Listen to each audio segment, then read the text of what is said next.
नमस्कार दोस्तों, आपके अपने चैनल हमारे संस्कार में आपका बहुत बहुत स्वागत है। आज हम आपके लिए लेकर आए हैं सावन मास महात्म्य की कथा अध्याय 27। इसके बाद सावन मास की 2 कथाएं और बची हैं। प्लीज़ उन्हें भी सुनिएगा और अपनी राय कमेंट्स बॉक्स में दीजिएगा। लेकिन उससे पहले अगर आप हमारे चैनल पर नए हैं और अभी तक आपने चैनल को सब्सक्राइब नहीं किया है तो आप सभी से हाथ जोड़कर निवेदन है कि प्लीज़ हमारे चैनल को सब्सक्राइब करें, वीडियो को लाइक करें, ज़्यादा से ज़्यादा शेयर करें ताकि इन कथाओं के श्रवण का लाभ और लोगों को भी मिल सके जिन्होंने पूरे सावन में कथाएं सुनी हैं और अब ये अंतिम दौर की कथाएं चल रही हैं तो इन्हें भी ज़रूर सुनें। बेल आइकन को दबाना ना भूलें ताकि हमारी आगे आने वाली वीडियो की जानकारी आपको नोटिफिकेशन के ज़रिए मिल जाया करे। ओम नमः शिवाय, हर हर महादेव, बम बम भोले। अब शुरू करते हैं सावन महात्म्य का आगे का वृतांत। महादेव जी कहते हैं, पार्वती राज्य पाकर राजा पृथु ने सोचा कि मेरे पिता तो बड़े ही अधर्मी थे। उन्होंने यज्ञ आदि का उच्छेद कर डाला, इसीलिए उन्हें किस लोक में प्राप्ति हुई होगी इसका ज्ञान मुझे कैसे हो।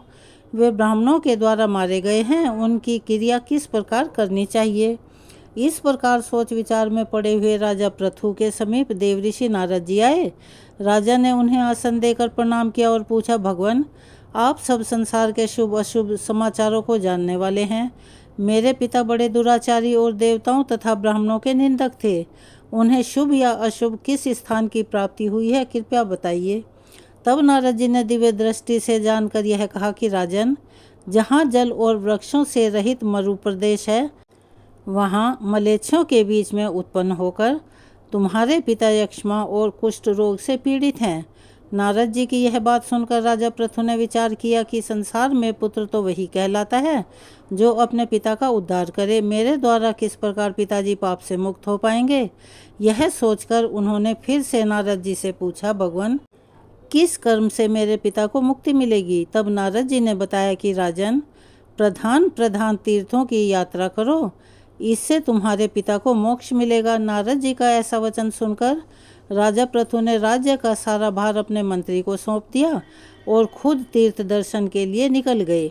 अनेक तीर्थों की यात्रा करके वे प्रभासा क्षेत्र में आए। उस तीर्थ का महात्म्य जानने वाले ब्राह्मणों को आगे करके महाराज पृथु यंकुमती नदी के पास गए। वहां ब्राह्मणों ने उन्हें प्रेतशिला में स्थित पद रूप तीर्थ का दर्शन कराया। उस विमल तीर्थ का दर्शन करके राजा के नेत्र आश्चर्य से खिल उठे। उन्होंने यज्ञों की सिद्धि के लिए कुंडों, वेदियों तथा मंडप का निर्माण किया। इसके बाद पर्याप्त दक्षिणा वाला यज्ञ विधि पूर्वक प्रारंभ हुआ। राजा पृथु को तेजस्वी पितरों ने प्रत्यक्ष दर्शन दिया और श्राद्ध ग्रहण करके संतुष्ट होकर कहा कि राजन, तुम धन्य हो, पुण्य स्वरूप हो और हम तीनों तुम्हारे पिता, पितामह और प्रपितामह भी परम धन्य हैं, जिन्हें इस गोष्पद तीर्थ में स्नान करके तुमने तार दिया है। ऐसा कहकर वेन सहित सब पितर विमान पर बैठकर स्वर्गलोक को चले गए। जाते समय वेन ने कहा, राजन, इधर मैं 4 जन्म ले चुका। पहले जन्म में कोढ़ी था, दूसरे में पापी हुआ, तीसरे में भी दुराचारी ही था और चौथे में उच्छिष्ट भोजी चांडाल हुआ और आज मैं सभी पापों से मुक्त होकर स्वर्गलोक को जाता हूँ। महाभाग्य, अब तुम चिरकाल तक सुख भोगो। पुत्र के द्वारा पितरों के लिए जो कुछ भी किया जाता है वह सब तुमने आज सफल कर दिया। पिता की यह बात सुनकर राजा पृथु परिवारजनों सहित बहुत प्रसन्न हुए। फिर उन्होंने भूमि और स्वर्ण आदि का दान देकर ब्राह्मणों को संतुष्ट किया। संसार में कोई ऐसी दान देने योग्य वस्तु नहीं जिसका उन्होंने वहाँ दान न किया हो। इस प्रकार पितरों का प्रत्यक्ष दर्शन कराने वाला उस तीर्थ का प्रभाव देखकर राजा अपनी राजधानी को चले गए। सारी पृथ्वी का राज्य भोग कर देह त्यागने के बाद उन्होंने दिव्यलोक प्राप्त कर लिया। गोष्पद तीर्थ में स्नान करके यत्न पूर्वक वेदज्ञ ब्राह्मणों को निमंत्रित करें और विधि पूर्वक श्राद्ध में उन्हें भोजन कराएं। पितरों की तृप्ति चाहने वाले पुरुष को वहाँ पिता का श्राद्ध अवश्य ही करना चाहिए। इसके लिए वहाँ किसी भी तिथि, नक्षत्र, पर्व या मास आदि का नियम नहीं है। वहाँ सदा श्रद्धा युक्त मन से यात्रा करनी चाहिए। किसी विशेष काल का वहाँ के लिए कोई नियम ही नहीं है। महादेव जी आगे कहते हैं, हे पार्वती, गोशपद के दक्षिण में समुद्र तट पर नारायण ग्रह है, जिसमें साक्षात विष्णु निवास करते हैं। वे सतयुग में स्वर्णमयी, त्रेता में रत्नमयी, द्वापर में रजतमयी और कलयुग में प्रस्तरमयी विग्रह में रहते हैं। सरस्वती के पश्चिम तट पर स्वयं श्री हरि के द्वारा निर्मित चक्र तीर्थ है। उसमें स्नान करके मनुष्य ब्रह्म हत्या का भी नाश कर देता है। भगवान विष्णु जब दैत्यों का विनाश करते हैं तब विश्राम के लिए उस घर में स्थित होते हैं। इसीलिए इस भूतल पर वह नारायण ग्रह के नाम से प्रसिद्ध है। वहाँ सतयुग में भगवान जनार्दन के नाम से प्रसिद्ध होते हैं। त्रेता में उनका नाम मधुसूदन होता है। द्वापर में उन्हें पुंडरीकाक्ष कहते हैं और कलयुग में वे नारायण कहलाते हैं।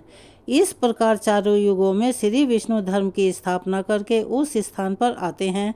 जो एकादशी को निराहार रहकर उन नारायण देव का दर्शन करता है, वह मृत्यु के बाद उनके आनंदमयी अविनाशी धाम को प्राप्त हो जाता है।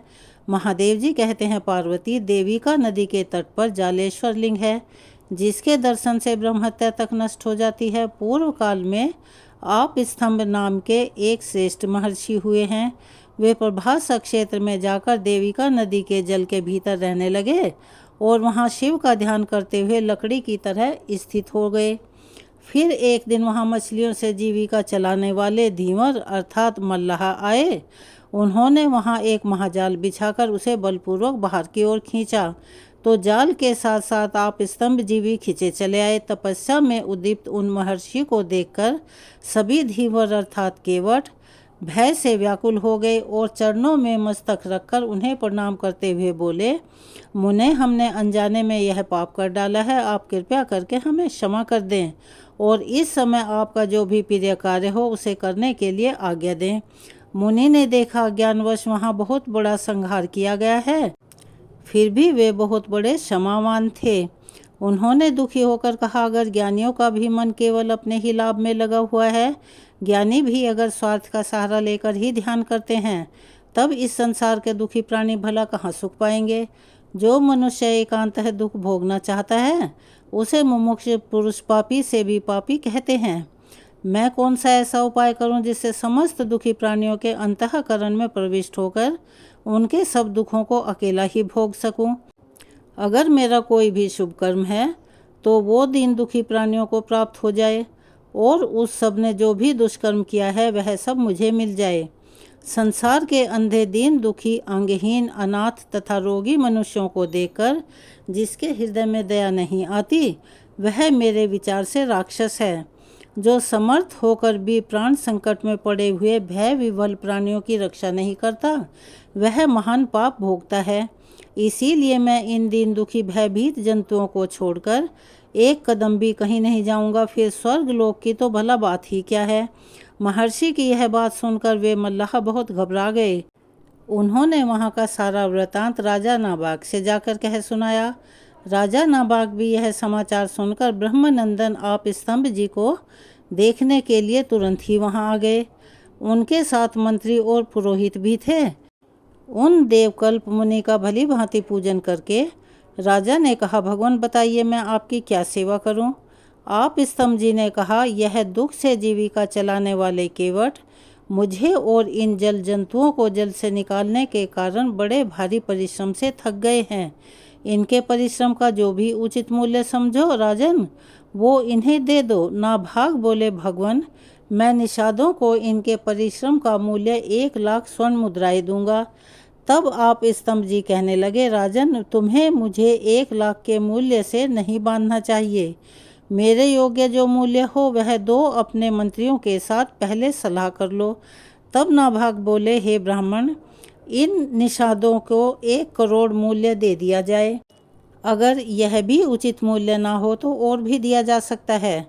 आप स्तंभ जी ने कहा, राजन, मैं 1 करोड़ या इससे अधिक मूल्य में बेचने लायक नहीं हूँ। मेरे योग्य जो मूल्य हो वो दो। जाओ ब्राह्मणों के साथ सलाह कर लो। नाभाग बोले, मेरा आधा या पूरा राज्य ही निषाद को दे दिया जाए। मैं इसे ठीक मूल्य समझता हूँ। अब बताइए आपकी क्या राय है। तब आप स्तंभ जी ने कहा, भूपाल, तुम्हारा आधा या पूरा राज्य भी मेरे योग्य नहीं है। मेरे योग्य मूल्य तो समझ में ना आए तो ऋषियों के साथ विचार करो। आप स्तंभ जी का यह वचन सुनकर राजा नाभाग अपने मंत्री और पुरोहितों के साथ दुख से आतुर और चिंतित हो गए। इसी समय महातपस्वी महर्षि लोमहर्षण जी वहां आए और राजा नाभाग से बोले, तुम डरो मत, मैं मुनि को संतुष्ट कर लूँगा। नाभाग बोले, महाभाग्य बताइए, और कुल कुटुंब और बंधु बांधव सहित मुझ सेवक की इनकी कोप से रक्षा कीजिए। यह साक्षात भगवान रुद्र हैं, चराचर प्राणियों सहित तीनों लोकों को भस्म कर सकते हैं। फिर मुझ विषयासक्त मानव की तो बिसात ही क्या है। लोमहर्ष ने कहा, महाराज आप तो स्तुत हो। यह द्विज श्रेष्ठ भी संपूर्ण जगत के लिए पूजनीय हैं और गौवें दिव्य होती हैं, इसीलिए इनके मूल्य में एक गौ दे दो। यह सुनकर राजा नाभाग मंत्री और पुरोहितों सहित बहुत प्रसन्न हुए और आप स्तंभ मुनि से बोले, भगवान उठिए, अब मैंने निसंदेह आपको खरीद लिया है। मुनि श्रेष्ठ, यह गौ ही आपका योग्यतम मूल्य है। आप स्तंभ जी ने कहा, राजन लो, अब मैं अत्यंत प्रसन्नतापूर्वक उठता हूँ। अब की बार तुमने ठीक ठीक मूल्य पर मुझे खरीद लिया है। मैं गौओं से बढ़कर परम पवित्र मूल्य दूसरा कुछ भी नहीं देखता। गौओं की परिक्रमा तथा निरंतर पूजा करनी चाहिए, वे मंगल निकेतन हैं। स्वयंभू ब्रह्मा जी ने इन गौओं की दिव्य सृष्टि की है। ब्राह्मणों के स्थान ग्रह तथा देवताओं के मंदिर भी जिनके गोबर से शुद्ध होते हैं, उन गौओं से बढ़कर दूसरा कौन प्राणी है। गौओं का मूत्र, गोबर, दूध, दही और घी, यह पांचों ही पवित्र हैं और संपूर्ण जगत को पवित्र भी करते हैं। इस मंत्र का सदा जप करना चाहिए। गौवें मेरे आगे रहें, गौवें सदा मेरे पीछे भी रहें, गौवें मेरे हृदय में रहें और मैं सदा गौओं के बीच में निवास करूं। जो मनुष्य पवित्र और जितेंद्रिय होकर इस विशुद्ध मंत्र का जप करता है, वह सब पापों से मुक्त होता है और अंत में स्वर्गलोक हो जाता है। प्रतिदिन गौओं को भक्तिपूर्वक ग्रास समर्पित करना चाहिए। जो उन्हें गोग्रास दिए बिना स्वयं भोजन करता है, वह दुर्गति को प्राप्त होता है। जो प्रतिदिन गौग्रास देता है, वह उतने से ही अग्निहोत्री, पितृतर्पण और देव पूजन सब कुछ कर लेता है। गोग्रास देते समय इस मंत्र को बोलना चाहिए, सोर भई जगत पूज्या देवी, विष्णु पदे स्थिता, सर्वमेत मया दत्तम प्रतीक तू, अर्थात संपूर्ण जगत के लिए पूजनीय सौरभ देवी भगवान विष्णु के गोलोक धाम में स्थित है। मैंने यह सब अन्न उसकी सेवा में समर्पित किया है। मेरे दिए हुए इस आहार को वे ग्रहण करें। गौ पुत्रों अर्थात बैलों की रक्षा करने से, गौओं को सहलाने और खुजलाने से तथा दुर्बल और पीड़ितों की रक्षा करने से मनुष्य स्वर्ग लोक में प्रतिष्ठित होता है। आदि, मध्य और अंत तीनों कालों में गौओं की स्थिति बताई गई है। वे देवताओं के दूध, घी और अमृत की सदा रक्षा करती हैं, इसीलिए उनका दान करना चाहिए, उनकी नित्य पूजा करनी चाहिए। वे स्वर्ग में पहुंचाने के लिए सीढ़ी के समान बताई गई हैं। इस प्रकार गौओं का महात्म्य सुनकर वे निषाद महात्मा आप स्तंभ जी के चरणों में प्रणाम करके बोले, संतों का वार्तालाप, दर्शन, स्पर्श, कीर्तन तथा स्मरण, यह सभी निश्चय ही पवित्र करने वाले हैं। ऐसी बात सुनी गई है, मुने हमारे साथ आपने वार्तालाप किया और हमें आपका दर्शन प्राप्त हुआ। अब हम पर अनुग्रह कीजिए और हमारी दी हुई यह गायें ग्रहण कीजिए। तब आप स्तंभ जी बोले, निषादों, यह मैं तुमसे गोदान लेता हूँ। तुम पाप रहित होकर जल से निकाले हुए इन मत्स्यों के साथ ही स्वर्गलोक को जाओ। प्रतिग्रह रूप निंदित कर्म से भी दूसरे प्राणियों की प्रसन्नता का कार्य करके अगर मैं नरक में पड़ूंगा तो उसे भी स्वर्ग ही समझूंगा। मैंने मन, वाणी, शरीर और क्रिया द्वारा जो कुछ भी पुण्य कर्म किया हो, उससे समस्त दुखोत्तर प्राणी शुभ गति को प्राप्त हों। इसके बाद उन विशुद्ध चित्त वाले महर्षि की कृपा से वे निषाद उनकी बात पूरी होते ही मत्स्यों सहित स्वर्गलोक को चले गए। मछलियों और मछुआरों को इस प्रकार स्वर्गलोक में जाते देख मंत्रियों और सेवकों सहित राजा नाभाग बड़े आश्चर्यचकित होकर बोले, कल्याण की इच्छा रखने वाले पुरुषों को सदैव संतों की सेवा करनी चाहिए। साधु पुरुष पुण्य तीर्थों के जल के समान होते हैं। इस लोक में अगर क्षण भर भी उनकी उपासना की जाए तो वह निष्फल नहीं होती। संतों के साथ बैठना चाहिए, संतों के साथ उत्तम कथा वार्ता करनी चाहिए। जिससे सभा में संत बैठे हों वहाँ बैठना चाहिए। दुष्ट पुरुषों के साथ कुछ भी नहीं करना चाहिए। संत समागम से ही यह मत्स्य और मल्लाह पुण्यात्मा मनुष्यों की तरह स्वर्गलोक में चले गए। इसके बाद मुनिवर आप स्तंभ और महामुनि लोमश राजा नाभाग को नाना प्रकार के अभीष्ट वर मांगने के लिए प्रेरित करने लगे। तब राजा ने अत्यंत दुर्लभ धर्म बुद्धि को वर्णित किया, अर्थात वह वर मांगा कि मेरी बुद्धि सदा धर्म में ही लगी रहे। वे दोनों मुनि तथास्तु कहकर प्रसन्नता पूर्वक राजा की प्रशंसा करते हुए बोले, राजन तुम धन्य हो जो तुम्हारी बुद्धि धर्म में लगी है। मनुष्य मात्र के लिए धर्म अत्यंत दुर्लभ है और खासकर राजाओं के लिए तो वह परम दुर्लभ है।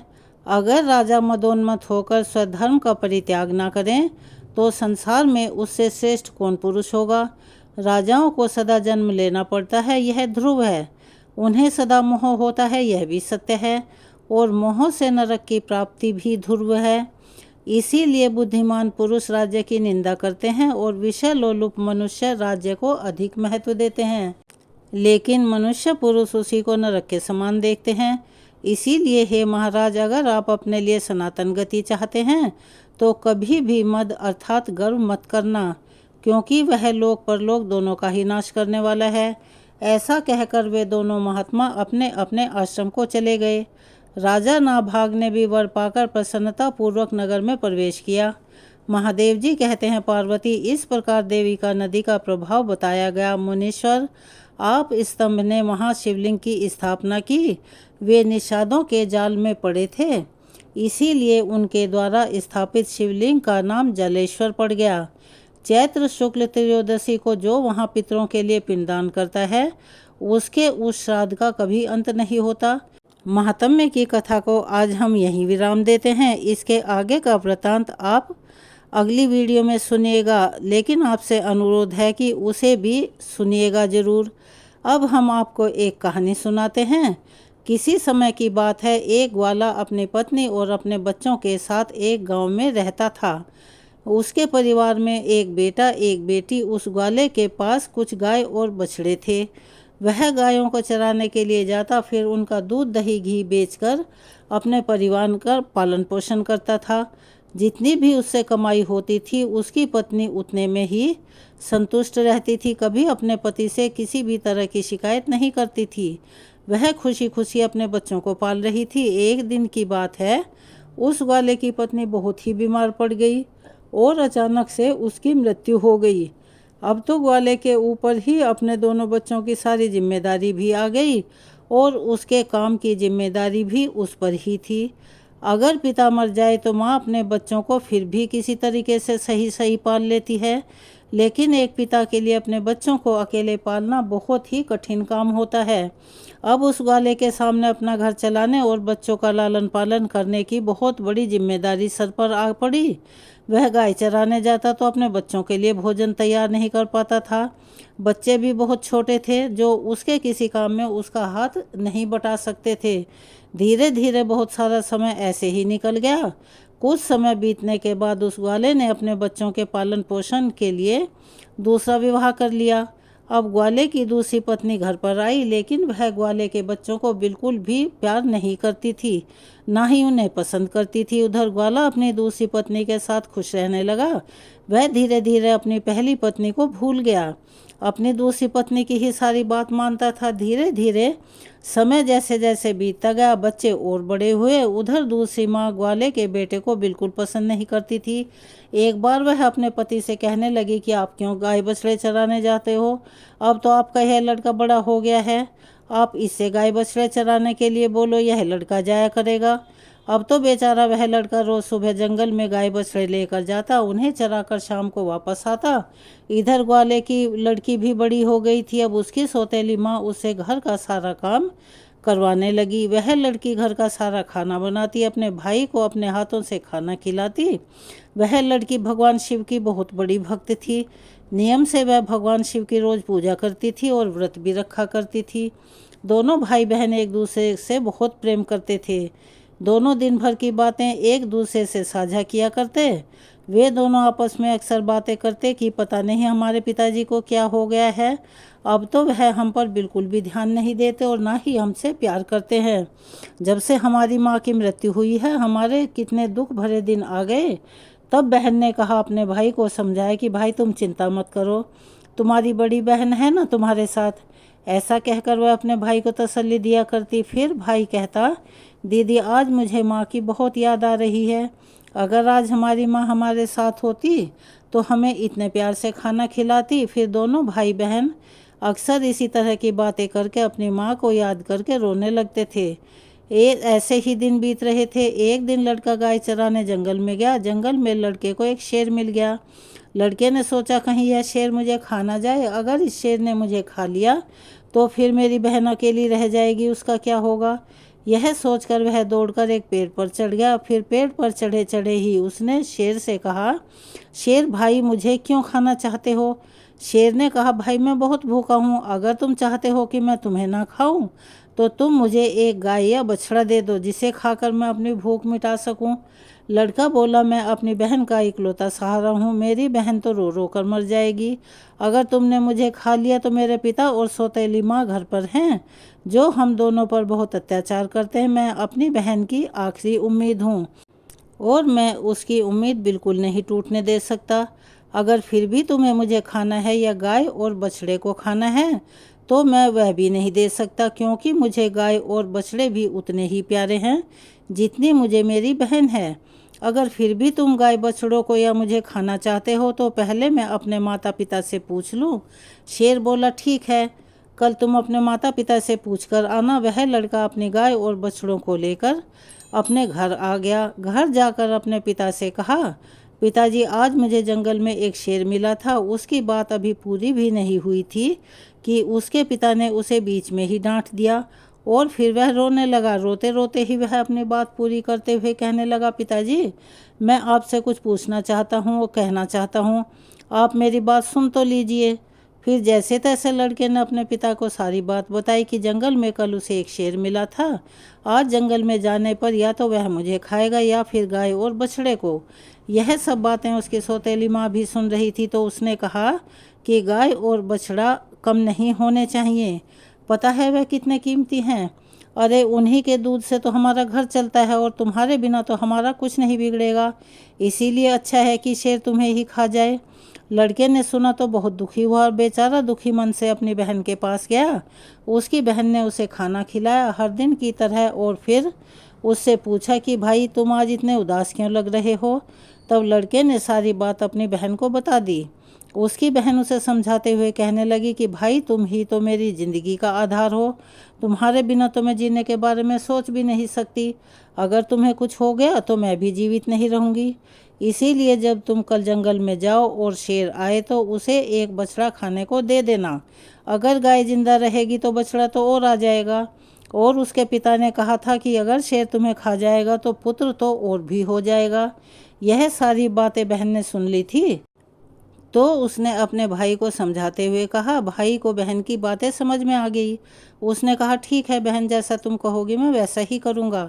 अब वह लड़का अपने गाय और बछड़ों को लेकर जंगल में पहुँच गया।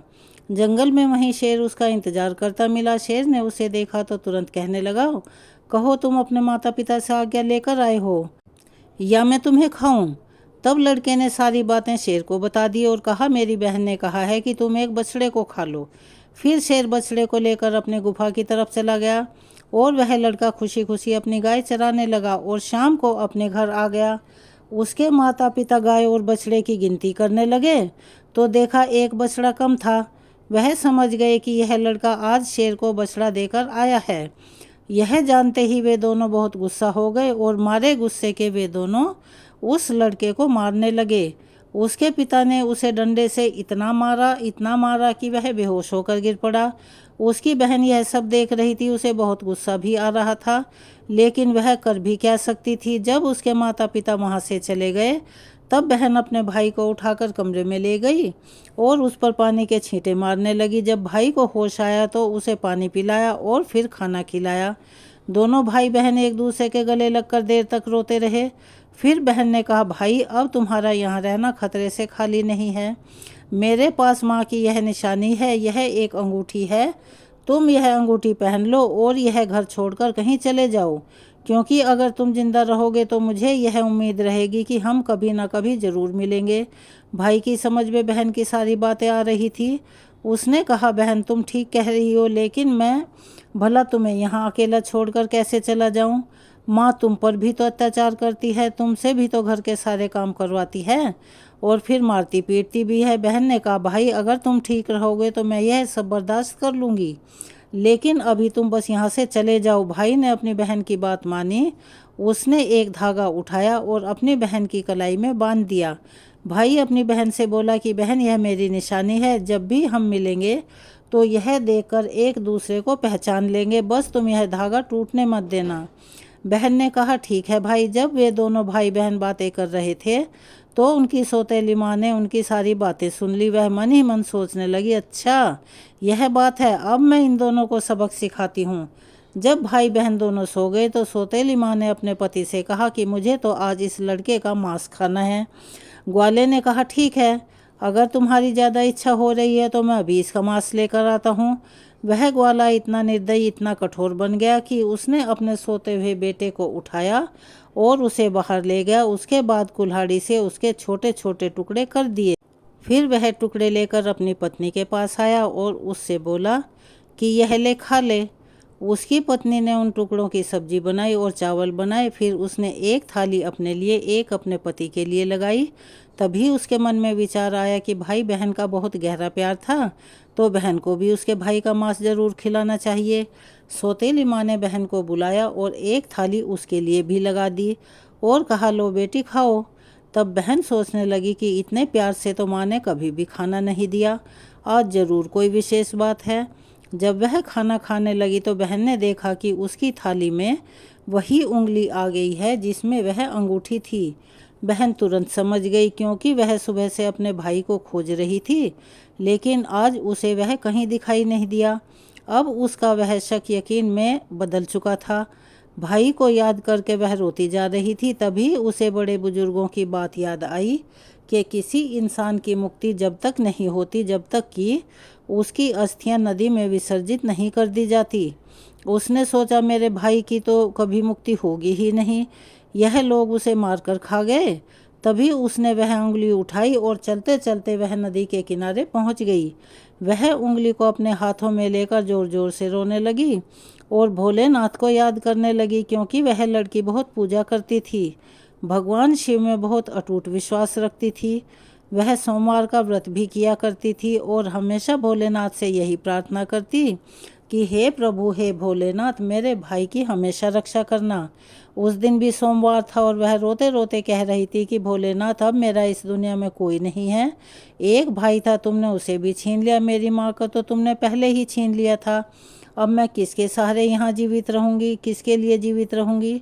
अब मैं भी इस नदी में कूदकर अपनी जान दे दूँगी। फिर उसने पहले वह उंगली नदी में डाली और भोलेनाथ से प्रार्थना की कि हे भगवान, मेरा भाई जहाँ भी है उसे मुक्ति देना और उसकी आत्मा को शांति देना। ऐसा कहकर जैसे ही वह नदी में कूदने लगी तो उसने देखा कि जो उंगली उसने नदी में डाली थी वह तोता बनकर उड़ गई और नदी के पास एक पेड़ था, उस पर जाकर बैठ गया। फिर उस तोते ने कहा, बहन तू दुखी क्यों हो रही है, मैं तेरा भाई हूँ।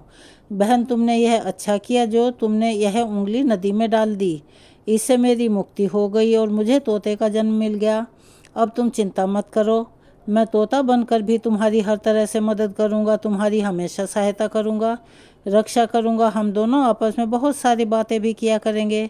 यह देखकर बहन का दुख थोड़ा सा कम हुआ कि चलो मेरा भाई मेरे साथ तो है, किसी भी रूप में सही। फिर बहन घर वापस आ गई।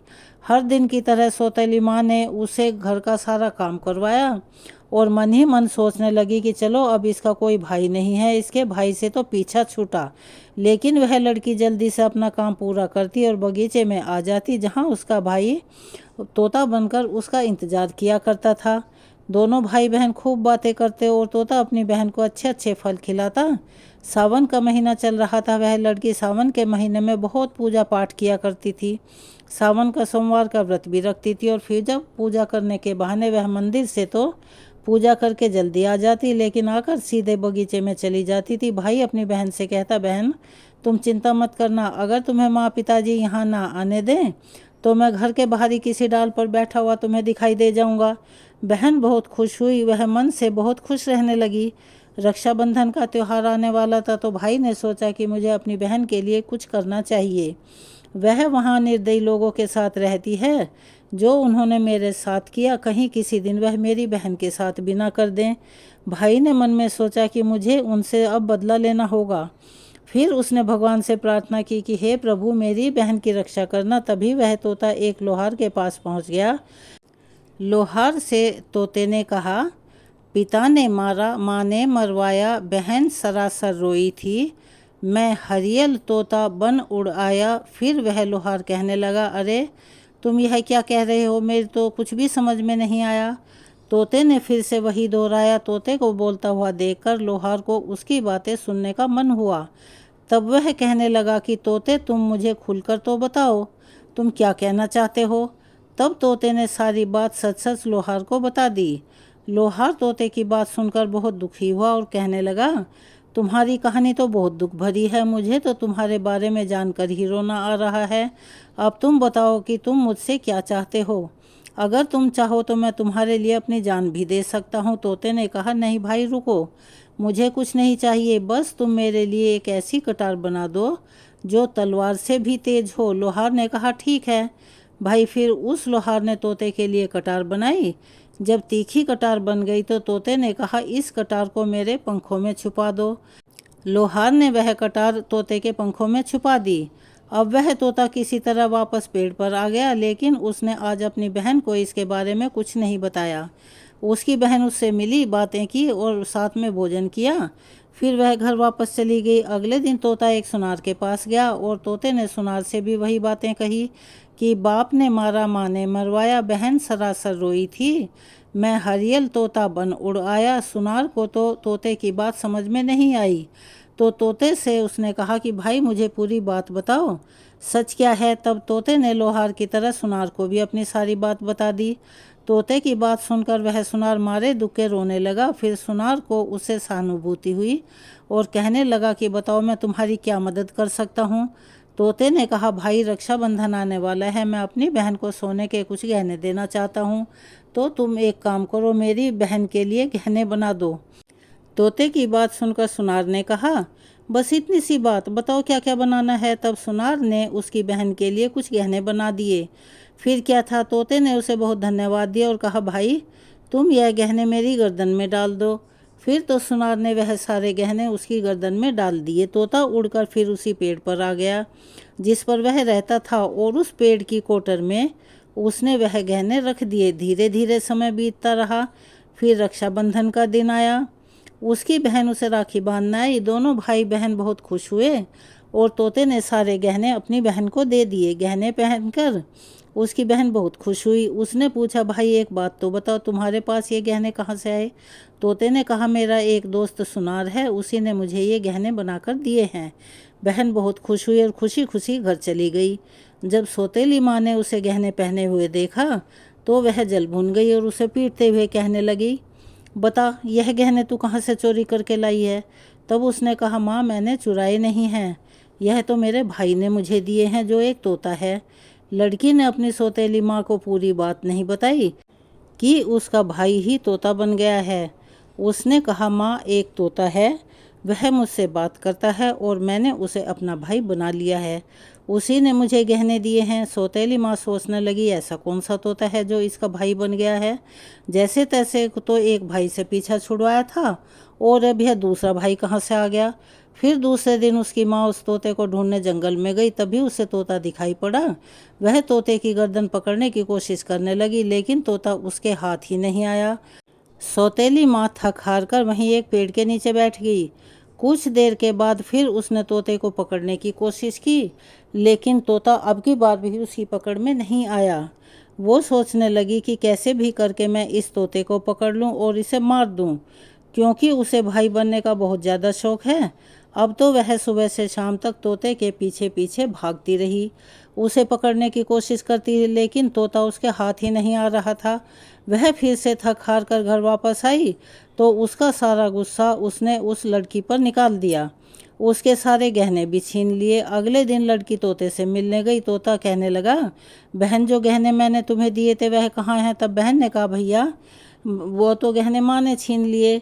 यह सुनकर तोते को बड़ा गुस्सा आया। कहने लगा, बस अब इनके पाप का घड़ा भर चुका है, अब इनको सजा देने का समय आ चुका है। फिर वह तोता उस घर के बाहर एक पेड़ की डाल पर बैठ गया और इंतजार करने लगा कि उसके माता पिता कब घर से बाहर निकलें। वह लड़की बाहर कुछ काम कर रही थी और उसकी माँ उसे किसी बात पर डांट डपट रही थी, साथ ही मार भी रही थी। तभी उसका पिता बाहर आया और वह भी लड़की को पीटने लगा। यह सब तोता पेड़ पर बैठा देख रहा था।